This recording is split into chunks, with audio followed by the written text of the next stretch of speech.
Okay,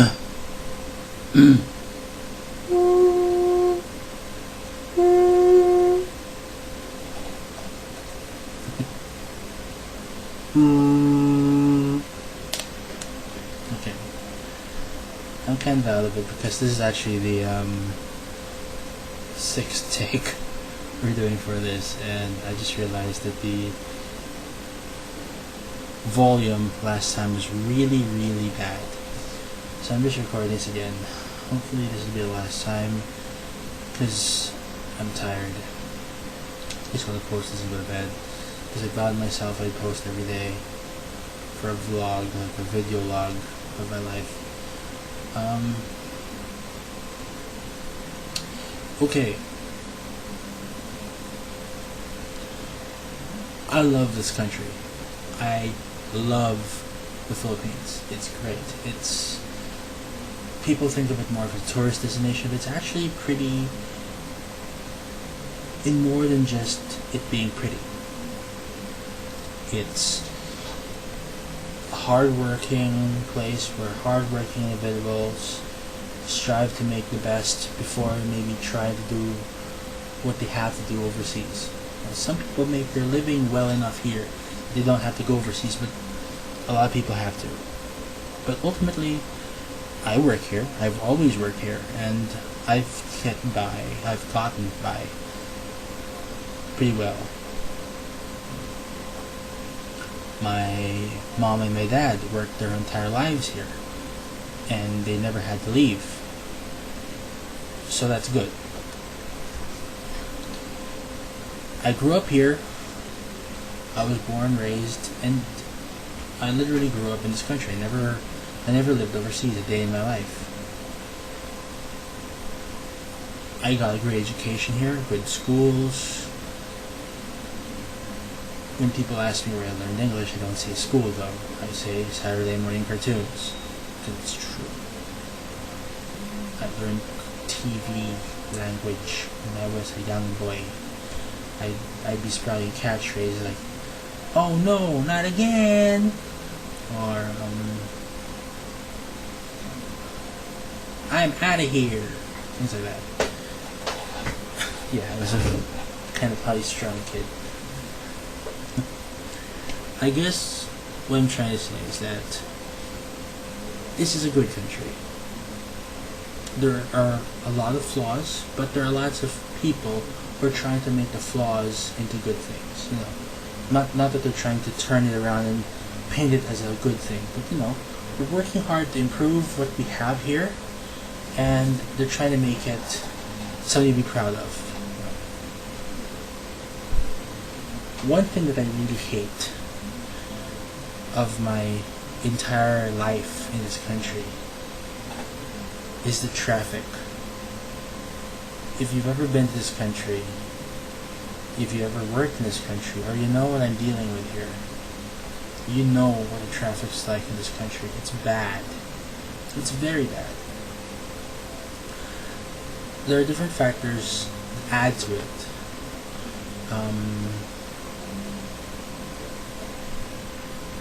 Poor technical training when it comes to drivers. You see, in this country, driving is being a driver. You can either be driving a private vehicle owned by someone, or you can belong to a stable of drivers working for, you know, a group of cars that are rented out, like taxis or vans or something, or buses. Or you can be a public utility driver, in which case if you're driving a bus, there's no state-owned bus. There's no buses in this country are not state-owned. They're owned by private individuals, and they get drivers who just know how to drive. You know, as long as they can make the bus forward, make the bus go forward, make the bus go forward. They're good with that. There's no passing of anything. They don't have to pass a test. As long as you make that big lunk of metal speed down the highway and get people and have them pay for the ride from point A to point B, you're in.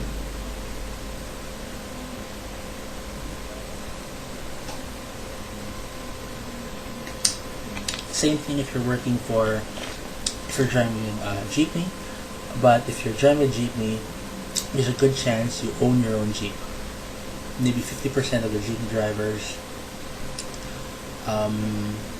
have a boundary, so the Jeeps aren't theirs. They're paying the privilege to ride someone else's Jeep and earn money from driving it.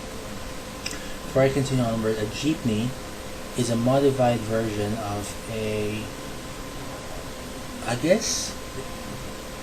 Jeep Wrangler, because Jeep Wranglers originally came from the World War II Jeeps that the Americans brought for troop carrying, ammo carrying during World War II, and they left a good chunk of them in the Philippines, and some got hacked into bits to be used for different things. Motors got turned for boats, but a good chunk of them got divided in half between the motor and the back wheel. They extended the drive shaft and turned it into a personal carrier. Not so much army personnel, but just general civilian personnel. So this was basically used for carrying personnel on mostly in-town transport,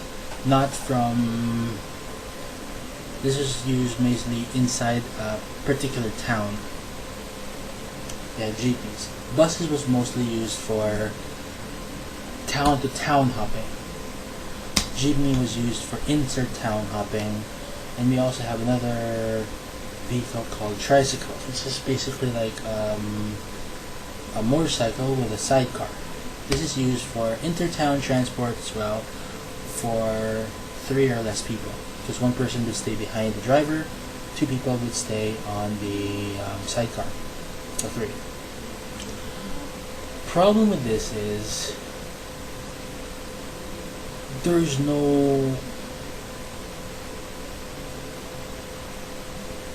to be a driver of these public utility vehicles, there's no certification. There should be. I think there should be.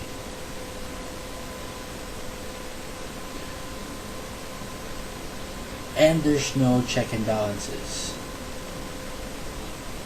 There's no one auditing these drivers' ability to drive. There's no one eyeballing them. There's no checks and balances to see how good these buses are performing in terms of the quality of the ride and the skill of the driver. And not so much the skill of the driver, but also what the driver brings.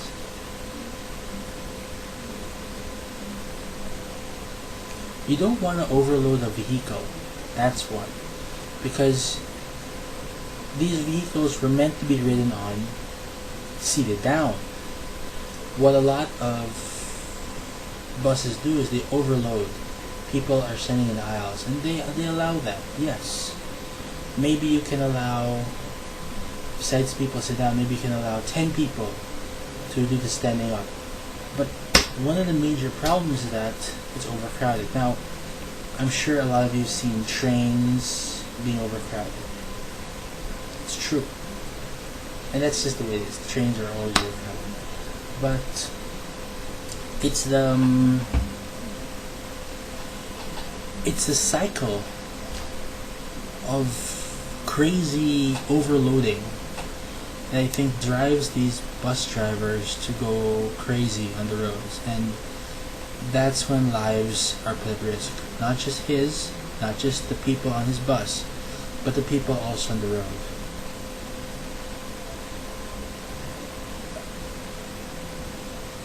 Every day we hear really bad news about people dying on the streets. It's usually because one or both participants on the road were negligent with what they were doing. They lack of focus on what they were trying to accomplish, maybe making that curve or whatever. Lives are lost, which means someone's not going home that day, which means friends and family members are not going to see their loved ones anymore, which is sad.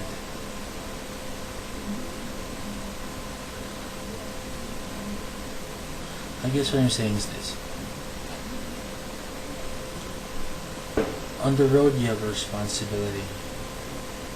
You have a responsibility not only for yourself, not only for the people with you, but for the other people on the road as well. In this time, in this Christmas season,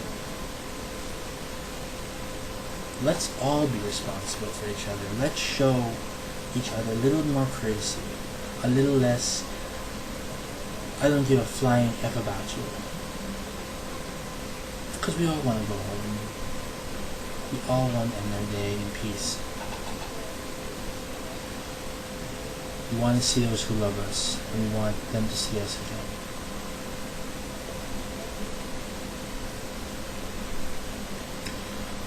I'm not making this video because someone I love got hurt. I'm making this video because I don't want anyone I love to get hurt. And if anyone sees this, maybe we can all rally behind this battle cry. Better road safety means people will travel safer. It's a small start, but it's a start. So, yeah. On a lighter note, it's 2 days to Christmas. Hope you've done your Christmas shopping. I haven't.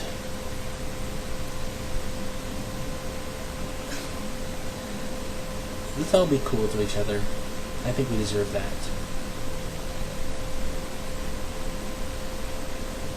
I think we deserve to really respect ourselves and the other people in the road. Okay, this is getting really long, so I'll cut it short now.